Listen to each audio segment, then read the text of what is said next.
Albert Einstein once said, "Everybody's a genius, but if you judge a fish by its ability to climb a tree, it will live its whole life believing that it is stupid." Ladies and gentlemen of the jury, today on trial we have modern day schooling. Glad you could come. Not only does he make fish climb trees, but also makes them climb down and do a 10-mile run. Tell me, school, are you proud of the things you've done?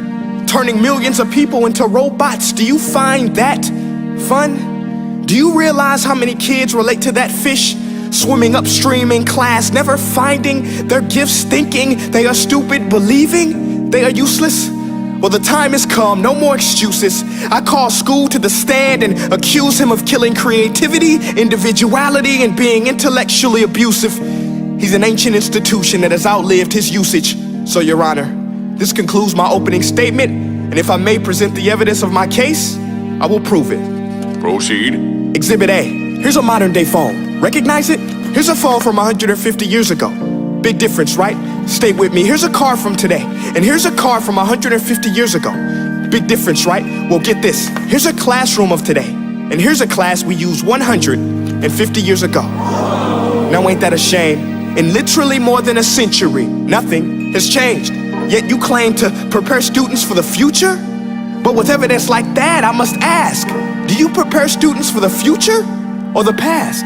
I did a background check on you and let the record show that you were made to train people to work in factories, which explains why you put students in straight rows, nice and neat, tell them sit still, raise your hand if you want to speak, give them a short break to eat, and for 8 hours a day, tell them what to think. Oh, and make them compete to get an A. A letter which determines product quality, hence grade A of meat. I get it. Back then, times were different. We all have a past. I myself am no Gandhi. But today, we don't need to make robot zombies. The world has progressed. And now we need people who think creatively, innovatively, critically, independently, with the ability to connect. See, every scientist will tell you that no two brains are the same. And every parent with 2 or more children will confirm that claim. So please explain why you treat students like cookie cutter frames or snapback hats, giving them this one-size-fits-all crap. Watch your language. Sorry, Your Honor, but if a doctor prescribed the exact same medicine to all of his patients, the results will be tragic. So many people would get sick, yet when it comes to school, this is exactly what happens, this educational malpractice, where one teacher stands in front of 20 kids, each one having different strengths, different needs, different gifts, different dreams, and you teach the same thing the same way? That's horrific. Ladies and gentlemen, the defendant should not be acquitted. This may be one of the worst criminal offenses ever to be committed. And let's mention the way you treat your employees. Objection. Overruled. I want to hear this. It's a shame. I mean, teachers have the most important job on the planet, yet they're underpaid? No wonder so many students are short-changed. Let's be honest, teachers should earn just as much as doctors, because a doctor can do heart surgery and save the life of a kid, but a great teacher can reach the heart of that kid and allow him to truly live. See, teachers are heroes that often get blamed, but they're not the problem. They work in a system without many options or rights. Curriculums are created by policymakers, most of which have never taught a day in their life. Just obsessed with standardized tests. They think bubbling in a multiple choice question will determine success.